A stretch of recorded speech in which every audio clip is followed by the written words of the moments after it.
Éléonore, je suis ravie de t'accueillir aujourd'hui sur Turbine Podcast, le podcast qui parle aux entrepreneurs. Bonjour Anoa et merci beaucoup pour ton invitation et ton accueil. Je suis ravie d'être avec toi aujourd'hui. Super. Aujourd'hui, nous allons parler communication digitale pour les entreprises et les commerçants, l'importance de la stratégie. C'est un sujet qui te parle, Éléonore ? Complètement, c'est typiquement mon domaine d'expertise, donc on pourra en parler pendant des heures. Nous allons commencer par parler un petit peu de ton parcours. Est-ce que tu peux nous expliquer ton agence de communication et comment tu es arrivé à créer ton agence et à être à ton compte aujourd'hui? Eh bien écoute, avec grand plaisir. Alors initialement, moi j'ai fait des études dans une école de commerce. À l'époque, j'habitais en Nouvelle-Calédonie. Et du coup, j'ai fait de l'alternance où j'ai été assistante marketing en fait pendant 2 ans.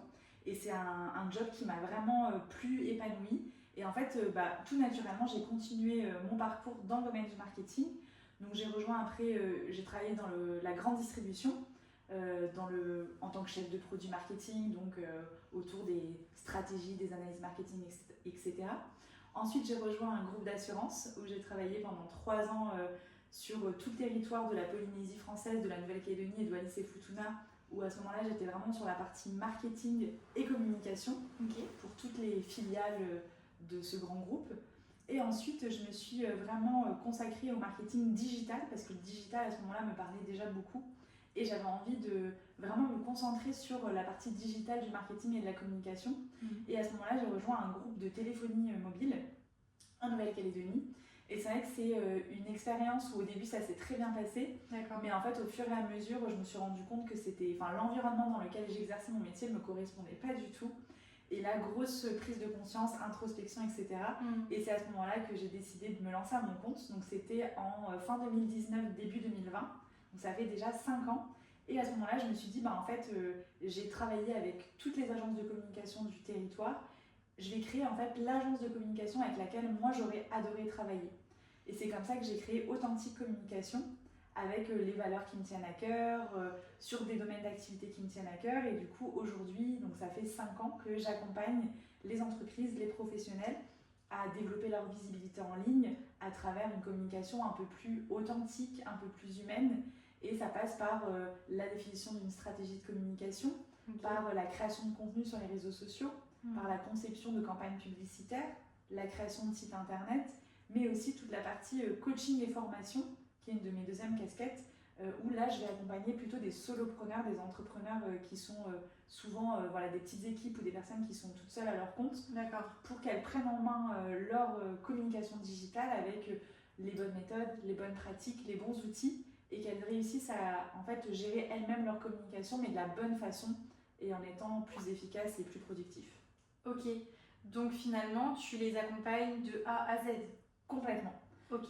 Je vais vraiment m'adapter en fait à leurs besoins. En général, au début, quand je vais commencer à travailler avec quelqu'un, on va vraiment avoir une partie d'analyse, de questionnement pour savoir aujourd'hui l'entreprise où elle en est en fait dans sa communication et voir un petit peu quels sont ses objectifs et quelles actions on peut mettre en place derrière pour justement l'aider à atteindre ses objectifs.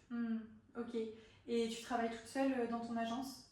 Oui, je travaille toute seule. C'est vrai qu'au début, quand je me suis lancée, je ne savais pas trop en fait si j'avais envie de rester toute seule ou de créer une grosse agence avec une équipe, etc. Et en fait, j'ai essayé et je me suis rendu compte que ce qui moi me plaisait le plus dans mon métier, c'était vraiment d'être au contact avec mes clients, de faire en fait vraiment d'être dans l'opérationnel avec eux, de réfléchir à leur stratégie avec eux.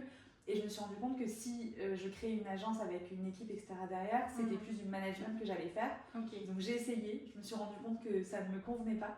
Et donc aujourd'hui, je choisis en fait de rester seule, mais de m'entourer avec des personnes qui vont être aussi seules à leur compte, mais qui vont pouvoir m'épauler sur certains sujets. Donc avec d'autres freelances, je vais m'épauler de ces autres personnes et en fonction des projets, des missions, des demandes, je vais pouvoir me faire accompagner, aider par d'autres personnes sur des plus gros projets où je vais avoir une assistante virtuelle par exemple qui va m'accompagner au quotidien sur des tâches où j'ai pas forcément le plus de valeur ajoutée pour que je puisse me concentrer en fait vraiment là où j'apporte le plus de valeur à mes clients. D'accord. Et aujourd'hui tu as aussi un podcast qui s'appelle Petit Pouce. Est-ce que tu peux nous en parler un peu plus en détail et aussi nous expliquer quel sujet tu abordes? Parce que je pense que les entrepreneurs, c'est aussi ta cible. Tout à fait, avec grand plaisir. Petit Pouce, c'est un projet qui me tenait à cœur que j'ai lancé il y a 3 ans et demi. Et c'est un podcast en fait qui allie en même temps le bien-être, le business et le mindset. Parce que pour moi, c'est vraiment des sujets qui sont au cœur de l'entrepreneuriat. Et aujourd'hui, du coup, je partage des épisodes solo où je vais partager en fait les expériences que je vais vivre en tant qu'entrepreneur. Ça peut être sur des sujets d'organisation, de marketing, de bien-être, des routines, etc. Ou tout simplement partager des bilans. Enfin, vraiment, c'est partager ce que je vis au quotidien pour que ça puisse aider d'autres entrepreneurs. D'accord. Et j'ai aussi une partie interview avec des entrepreneurs inspirants sur différentes thématiques. Donc j'ai eu des thématiques vraiment liées par exemple au growth marketing, j'ai eu des thématiques vraiment liées au bien-être, vraiment voilà, ça varie et c'est vrai que j'écoute un peu mon cœur par rapport à ce projet-là et je suis mes envies, ce que j'ai envie de partager à ce moment-là pour le partager. En quelques mots, c'est quoi le growth marketing ? Parce que peut-être que certains de nos auditeurs ne connaissent pas ce terme. Oui, le growth marketing, en fait, c'est tout simplement des techniques qu'on va mettre en place pour réussir à grossir de façon organique. Donc, ça peut être des actions marketing, en fait, tout simplement, qu'on va mettre en place pour réussir à faire grossir notre business. Donc, d'où le terme growth.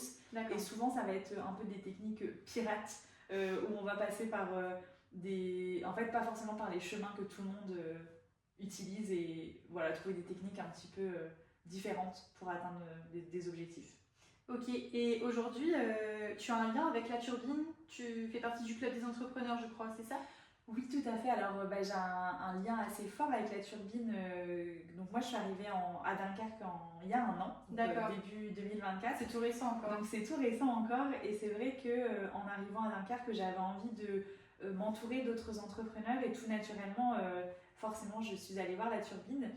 J'ai rejoint leur club, mais je suis aussi formatrice pour certaines de leurs formations, dont la formation réseaux sociaux avec BGE. Avec BGE, du coup, qui est dans les locaux de La Turbine. Ok. Donc, du coup, effectivement, génial. On pourra te croiser là-bas. Alors. Tout à fait. Super. Maintenant, j'aimerais qu'on se concentre un petit peu sur l'importance de la stratégie de communication pour les réseaux sociaux, mais aussi pas que, ça peut être aussi pour le site internet. Est-ce que tu pourrais nous expliquer pourquoi c'est hyper important aujourd'hui, en 2025, d'avoir une stratégie de communication bien rodée quand on se lance dans une entreprise ou tout simplement qu'on a déjà une entreprise qui n'a pas encore un impact très important sur le web ? Alors en fait, pour n'importe quelle entreprise, peu importe le domaine d'activité, la stratégie, c'est la base avant de communiquer. Okay. Souvent, j'aime bien dire que la stratégie, c'est vraiment notre ligne directrice, c'est un peu le gouvernail de notre bateau. Donc en gros, on considère que l'entreprise, c'est le bateau. Si le bateau n'a pas de gouvernail, autant te dire qu'il va aller un peu dans toutes les directions en fonction des marées, des vents, etc. Et nous, c'est pas ce qu'on veut dans notre business. On veut aller dans un endroit bien précis, atteindre des objectifs. Et la stratégie, c'est tout simplement en fait définir cette ligne directrice, cet axe là où on veut aller. Okay. Souvent, le mot stratégie peut faire un peu peur. On a l'impression que c'est réservé aux grandes multinationales qui ont des services marketing avec 15 personnes, etc. En fait, non. La stratégie, c'est juste se poser les bonnes questions et venir réfléchir aux points un petit peu essentiels. On pourra, si tu veux, développer cette partie-là, donc les différentes étapes justement pour aller poser sa stratégie. Carrément.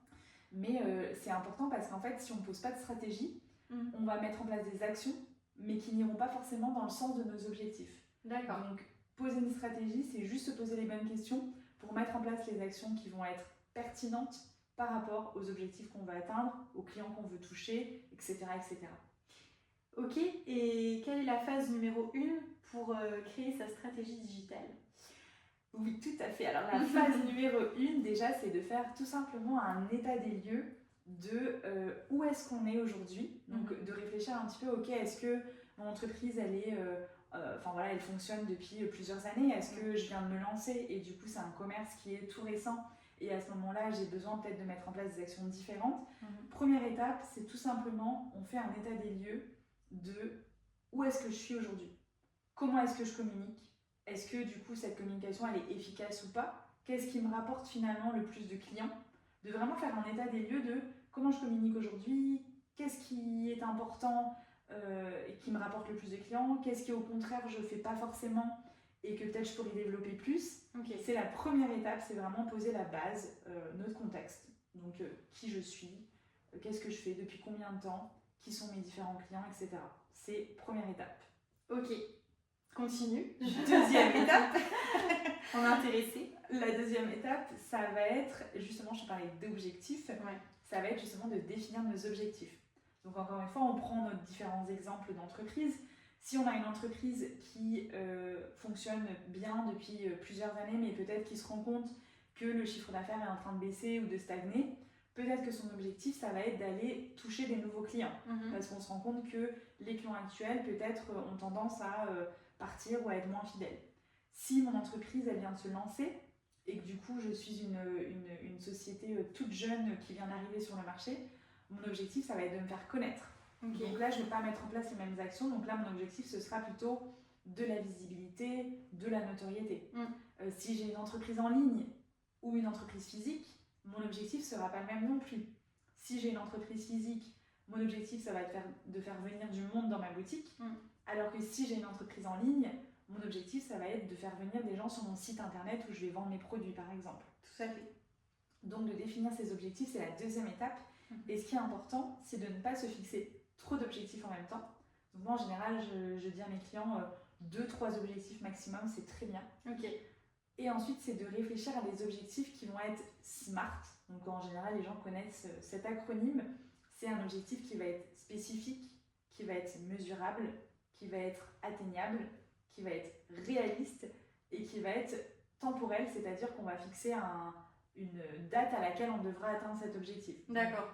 Pour que ce soit peut-être plus concret pour nos auditeurs, un exemple d'objectif SMART, ce serait, je veux par exemple, si on était dans notre objectif de notoriété, donc mon objectif c'est de gagner en visibilité, avoir plus de notoriété, et ça pourrait être, je veux atteindre X abonnés, donc je veux atteindre 1000 abonnés sur mon compte Instagram avant le 31 décembre 2025, par exemple.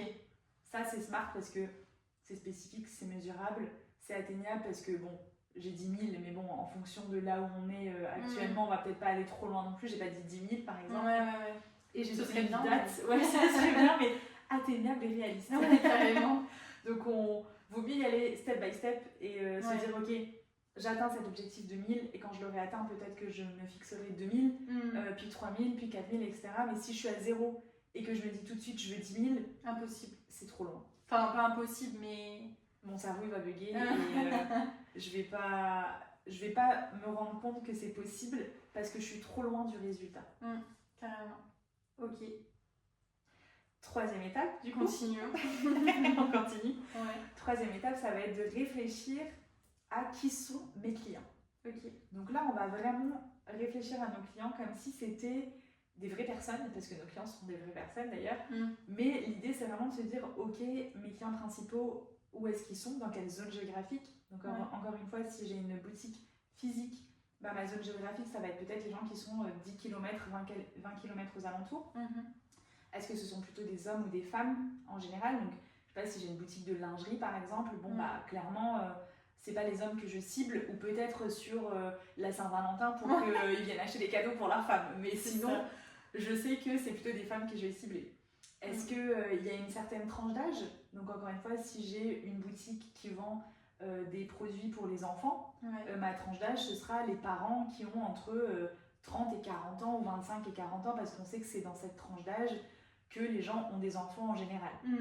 Donc c'est vraiment de réfléchir à tous ces sujets. On peut aussi réfléchir à qu'est-ce qu'ils font comme métier. Donc par rapport aux produits qu'on vend, si on est sur des produits haut de gamme, de luxe, qui coûtent cher, en fait les gens qu'on va cibler, c'est plutôt des CSP+. Donc c'est des gens qui vont avoir un certain revenu. Alors que si je vends des produits type action, je sais que je vais parler à tout le monde. Et que ma cible sera beaucoup plus large. Donc c'est vraiment de réfléchir à qui sont mes clients, où ils sont, qu'est-ce qu'ils font dans la vie, et le plus important que je garde pour la fin de nos clients, c'est quelles sont plutôt leurs problématiques et leurs besoins. Parce qu'en fait c'est là-dessus qu'on va venir appuyer. Donc on reprend l'exemple de notre boutique par exemple qui vend des produits pour les enfants. La problématique par exemple de mes parents, des parents que je cible, ça va être trouver, je sais pas, des jouets éco-responsables en bois parce que ils ont une éthique d'écologie, etc. Et à ce moment-là, je sais que c'est cette problématique. Donc en fait, ce que je vais mettre en avant dans ma communication, c'est justement le fait que mes jouets pour enfants sont en bois éco-responsable, etc. Ok. Tu vois un petit peu carrément. le C'est lien logique. entre... c'est ça. Je pars en fait des besoins de mes clients, des problématiques qu'ils rencontrent, pour venir axer ma communication sur ces besoins et sur ces problématiques, parce que c'est ça qui va faire en sorte que les gens, ils auront envie de venir chez moi et pas chez quelqu'un d'autre. Finalement, on crée un peu la feuille de route de notre entreprise pour pouvoir adapter notre communication par la suite. Exactement. Ok. Et tu conseilles de poster tous les combien de temps sur Instagram, par exemple? Alors, tout va dépendre de mes ressources. D'accord. Donc ça, c'est un des autres points dans ma stratégie, c'est de réfléchir un petit peu, ok, quelles sont les ressources à ma disposition? D'accord. Est-ce que j'ai un budget à octroyer pour ma communication, et à ce moment-là, est-ce que peut-être que je peux déléguer certaines choses si j'ai pas le temps de m'en occuper? Ou est-ce que j'ai des ressources en interne dans mon équipe? Je sais pas, j'ai une personne par exemple qui maîtrise plutôt bien les réseaux sociaux, à qui je vais pouvoir demander de créer des posts de temps en temps. Est-ce que c'est moi qui vais m'en occuper? Et dans ce cas-là, peut-être qu'il faut que je me forme pour gagner en efficacité, être plus productif, etc. Formation réseaux sociaux chez BGE, par exemple. Et en fonction de mes ressources, en fait, je vais pouvoir définir une capacité que je vais pouvoir avoir de poster. Parce qu'en fait, si je te dis, en fait, il faut poster tous les jours à Noah, mais en fait, tu vas peut-être le faire pendant un mois, et puis tu n'arriveras plus à tenir le rythme, et donc tu vas plus poster. Et ce qu'on veut, c'est surtout pas ça. Nous, ce qu'on veut, c'est de la régularité. Donc en fonction des ressources que j'ai à ma disposition, si je me rends compte que, je prends un exemple, j'ai une personne dans mon équipe, elle fera pas que ça, mais elle est à l'aise sur les réseaux sociaux, elle a un petit peu de, elle a un peu de background en marketing, en communication, elle s'y connaît un petit peu, elle s'occupe, je sais pas, de la partie commerciale de mon entreprise, mais elle peut octroyer 2 jours dans le mois où elle va bosser sur les réseaux sociaux. Si elle a 2 jours par mois, peut-être que je peux me dire, ok, on peut peut-être faire 1 à 2 posts par semaine, par exemple. Et je sais que je vais pouvoir tenir ce rythme-là. En fait, il vaut mieux favoriser la qualité à la quantité et plutôt se dire, ok,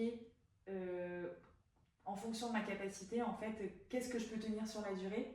Et si c'est 1 post par semaine, et c'est très bien, c'est 1 post par semaine. Par contre, je les conseille en dessous d'1 post par semaine parce que quand même, il faut quand même rester régulier et assez récurrent aussi, bien sûr, pour rester en fait dans la tête de nos prospects et de nos clients. Si on est là une fois tout par mois, coucou, les gens, tout le reste du mois, ils auront eu les contenus de plein d'autres confrères et consoeurs, et du coup, ils vont nous oublier. Donc, il faut quand même rester régulier et avoir une certaine récurrence. Donc, minimum, je dirais 1 post par semaine. Ça marche. Et c'est quoi les tendances en 2025, justement, pour les réseaux sociaux? Déjà, les réseaux sociaux tendances en ce moment. Les réseaux tendances, en ce moment, alors on a Instagram qui reste quand même en tête de l'utilisation. Après, en fait, tout dépend de notre cible, encore une fois. Parce qu'on va avoir TikTok qui a pas mal explosé ces derniers temps, mais TikTok, on va être plutôt sur une cible un peu plus jeune, qui va être un peu différente, même dans l'approche des contenus. Ce ne sera pas les mêmes contenus qu'on va trouver sur Instagram. On a Facebook qui reste encore le réseau social le plus utilisé, mais qui devient plutôt le réseau social des 40+. Instagram, il reste quand même entre les deux au milieu. Après, on a Twitter qui est plutôt réservé, on va dire, à la partie un peu pro, etc. On a LinkedIn aussi qui explose pas mal en ce moment, mais qui est plutôt un réseau B2B aussi, donc pour les professionnels qui vendent aux professionnels. En fait, ça dépend de la stratégie finalement. En fait, tout dépend. Et c'est pour ça que la stratégie, elle est hyper importante à réfléchir et à mettre en place. Parce que de cette stratégie va découler les actions qu'on va mettre en place. Tout à fait. Et du coup, si j'ai réfléchi à mes objectifs, à mes cibles, un autre point à réfléchir, donc c'était le 5e ou le 4e point peut-être, c'est sur quels canaux et réseaux je suis à l'aise, pour venir en fait croiser les formats sur lesquels moi je suis à l'aise, les endroits où mes clients sont, et les sujets dont ils voudront que je leur parle, en gros. Donc encore une fois, si je suis pas à l'aise sur de la vidéo, en fait, je vais pas sur TikTok parce que TikTok, c'est que de la vidéo, par exemple. Si je suis à l'aise sur du texte, de l'écrit, peut-être que ce sera plus Instagram ou Facebook ou LinkedIn en fonction de ma cible, encore une fois. Mais c'est ça qui est hyper intéressant dans mon métier, c'est qu'en fait, il n'y a pas de science infuse, il n'y a pas de règle absolue. Tout dépend en fait de notre objectif, de nos clients, des produits et des services qu'on a à vendre, des canaux sur lesquels on est à l'aise. Et c'est pour ça que moi j'appuie énormément sur cet aspect stratégie, parce que c'est ça qui va faire en sorte qu'on va mettre en place les bonnes actions derrière. Et si on réfléchit pas à sa stratégie, en fait on va se dire le réseau social à la mode en ce moment c'est TikTok, je vais sur TikTok. Alors en fait mes clients ils sont pas sur TikTok, je déteste la vidéo et en fait je vais faire 3 vidéos, ça va me saouler et ça je vais arrêter et voilà. Et en fait ça va être une catastrophe et mes vidéos elles seront toutes pourries parce qu'en fait j'aime pas le faire. Enfin voilà, c'est pas tu vois, c'est pas ce qu'on cherche. Nous ce qu'on veut c'est une image qui va être professionnelle, qui va donner un côté expert et qui va surtout parler à nos clients en fait. C'est le but. C'est ça qu'on veut. C'est ça. Et est-ce que tu aurais 2 exemples de success story d'entreprises que tu as pu accompagner depuis 5 ans? Oui, après j'ai plein de petits exemples. Par exemple, j'ai accompagné pendant longtemps une boutique de vente d'art créatif et loisirs, etc. Donc c'est une boutique physique. Et en fait, on communiquait énormément sur les réseaux sociaux. Donc moi, je m'occupais de leurs réseaux sociaux. Donc on avait effectivement posé cette stratégie en amont. On avait défini les réseaux sociaux qui étaient les plus adaptés par rapport à leur cible. Et en fait, on s'était rendu compte qu'à chaque fois qu'on publiait quelque chose sur Facebook ou Instagram, on avait tout de suite un pic de visite en boutique. Et en fait, les gens venaient carrément avec la publication en disant je sais pas, je veux ce motif de perles, je veux voilà, cette peinture, etc. Il y avait un vrai impact derrière. Il y avait un impact direct et mesurable. Et c'est ça qui est intéressant aussi avec les réseaux sociaux, c'est qu'on va avoir un retour direct. J'ai une autre cliente pour qui on a travaillé plutôt sa marque personnelle sur Instagram. Donc c'est une naturopathe qui accompagne les entrepreneurs dans leur bien-être en fait au quotidien. Et elle voulait vraiment devenir un petit peu la référence de l'expertise de la naturopathie pour les entrepreneurs sur son domaine. Et en quelques mois, on a doublé son nombre d'abonnés en utilisant une stratégie de Reels avec des vidéos d'elle, etc. pour justement montrer son expertise, créer le lien de confiance, etc. Et c'est 2 stratégies complètement différentes. Les contenus qu'on crée pour la boutique d'art créatif et les contenus créés pour cette naturopathe sont pas du tout les mêmes. J'imagine. Parce qu'on a des objectifs différents. Et c'est ça aussi qui est intéressant quand on réfléchit à sa stratégie. Ok, j'ai une dernière question pour toi. Quelles sont les erreurs que tu vois le plus souvent pour un public de commerçants et d'entrepreneurs qui se lancent justement sur les réseaux? Alors souvent c'est de vouloir être partout et de vouloir tout faire tout seul. Et en fait souvent ils se rendent compte que vouloir être partout c'est pas la bonne idée parce qu'en fait on est surchargé de travail à faire et qu'en fait on s'en sort pas. Et ils se rendent vite compte qu'en fait ça demande énormément de temps, d'énergie et que c'est assez chronophage de créer du contenu et qu'en fait si on n'a pas les bonnes pratiques, les bonnes méthodes, les bons outils, on peut vite perdre un temps fou et que finalement en fait soit on va se retrouver à poster du contenu de mauvaise qualité ou soit on va se retrouver à complètement arrêter parce qu'en fait on ne s'en sort pas. Donc souvent c'est ça les erreurs que je rencontre, c'est vouloir être partout et vouloir tout faire tout seul. En se disant les réseaux sociaux c'est bon, moi j'utilise Instagram pour mettre mes photos de vacances de famille et je connais le réseau. Sauf qu'en fait communiquer pour son entreprise de manière professionnelle et d'atteindre les clients qu'on veut toucher pour atteindre les objectifs, etc. Deux choses différentes. Pas du tout la même chose que poster ses photos de vacances. Bien sûr. Si on souhaite être accompagné par toi pour justement booster notre visibilité sur le web et avoir une stratégie de communication bien rodée, quels sont tes contacts? Où est-ce qu'on peut te retrouver et où est-ce qu'on peut écouter ton podcast aussi? Oui, alors on peut me retrouver principalement sur LinkedIn en tapant tout simplement Éléonore Machu. Voilà, sur LinkedIn, vous pouvez me trouver facilement. Vous pouvez aussi retrouver toutes les infos sur mon site internet authentiquecommunication.fr.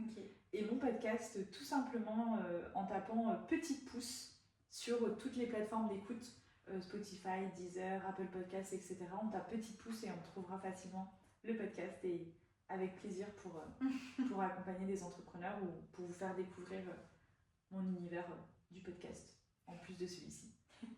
Génial, merci beaucoup, merci Éléonore. Merci à toi Noah. À bientôt.